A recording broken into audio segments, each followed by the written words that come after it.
Baik, bismillahirrahmanirrahim. Assalamualaikum warahmatullahi wabarakatuh. Perkenalkan, nama saya Lademonan dengan NIM A11231044 dari jurusan Pendidikan Ekonomi, Fakultas Keguruan dan Ilmu Pendidikan. Sebelumnya saya ingin mengucapkan minal aidin wal faizin, mohon maaf lahir dan batin. Pada kesempatan ini saya akan menjelaskan tentang ekonomi internasional. Adapun poin-poin penting yang harus kita ketahui dalam ekonomi internasional yaitu yang pertama, definisi ekonomi internasional, ruang lingkup ekonomi internasional, tujuan ekonomi internasional, kritik David Hume terhadap merkantilisme,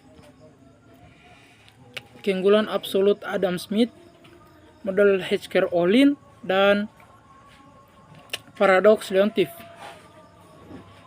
Baik, kita kembali pada poin yang pertama, definisi ekonomi internasional.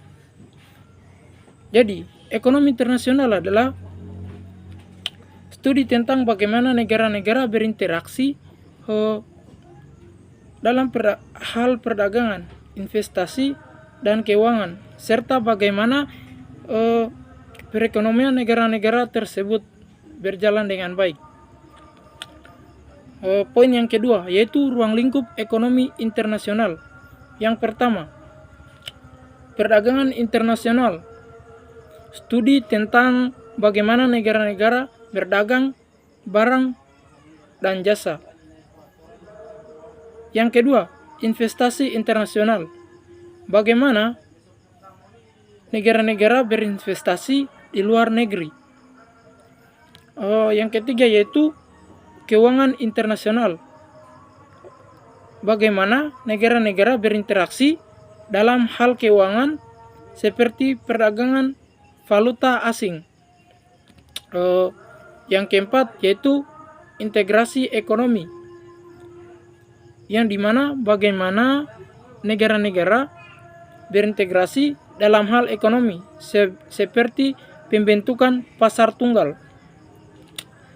Kita melangkah pada poin selanjutnya yaitu tujuan ekonomi internasional. Yang pertama, meningkatkan efisiensi. Ekonomi internasional bertujuan untuk meningkatkan efisiensi produksi dan distribusi barang ataupun jasa.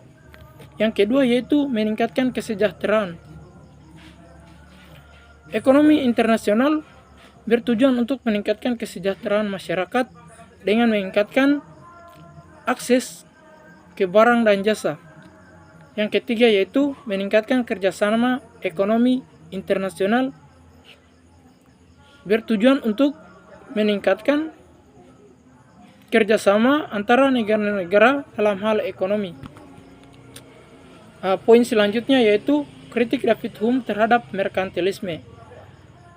David Hume mengkritik teori merkantilisme yang menyatakan bahwa harus mengumpulkan emas dan perak untuk meningkatkan kekayaannya. Hume menyatakan bahwa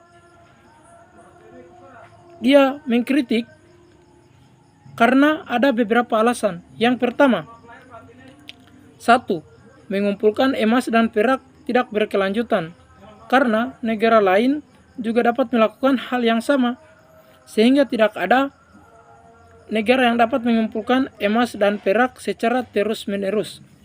Yang kedua, harga barang dan jasa menentukan aliran emas dan perak. David Hume menyatakan bahwa harga barang dan jasa menentukan aliran emas dan perak, bukan sebaliknya.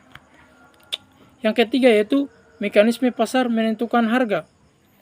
Hume menyatakan bahwa mekanisme pasar menentukan harga, bukan bukan intervensi pemerintah. Yang keempat yaitu keseimbangan perdagangan yang otomatis.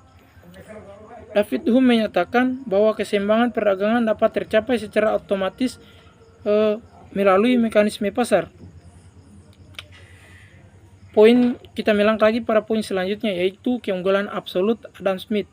Adam Smith mengembangkan teori keunggulan absolut yang menyatakan bahwa negara harus fokus pada produksi barang dan jasa yang memiliki keunggulan absolut. Perbedaan antara keunggulan absolut dan keunggulan komparatif adalah fokus.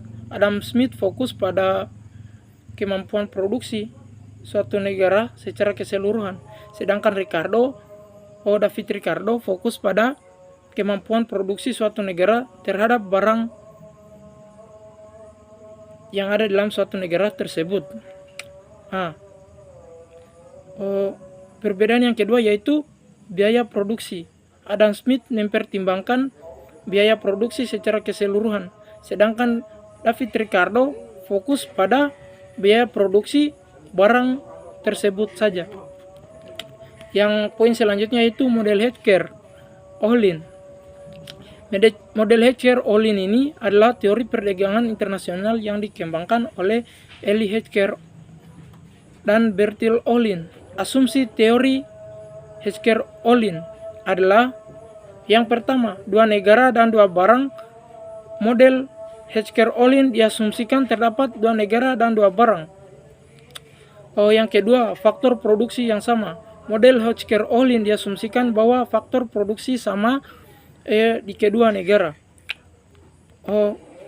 Yang ketiga yaitu harga faktor produksi yang berbeda. Model Hetzker-Ohlin diasumsikan bahwa harga faktor produksi berbeda di kedua negara. Kita melangkah pada poin selanjutnya yaitu poin terakhir yaitu paradoks Leontief. Paradoks Leontief adalah fenomena yang terjadi ketika negara yang memiliki keunggulan absolut dalam produksi barang tertentu tidak melakukan perdagangan dengan negara lain. Konsep perdagangan paradoks Leontief adalah yang pertama, teori perdagangan internasional. Di dalam perdagangan internasional ini, paradoks Leontief menyatakan bahwa ada beberapa poin, yaitu pertama, teori perdagangan internasional. Paradoks Leontief terkait dengan teori perdagangan internasional. Yang kedua yaitu intensitas faktor produksi. Paradoks Leontief terkait dengan intensitas faktor produksi. Yang ketiga yaitu kesempatan yang bertentangan. Paradoks Leontief menyatakan bahwa kesempatan yang bertentangan dapat terjadi dalam perdagangan internasional. Baik, mungkin itu saja yang dapat saya jelaskan dari sedikit poin-poin tentang ekonomi internasional. Akhir kata saya ucapkan billahi taufiq wal hidayah. Wassalamualaikum warahmatullahi wabarakatuh.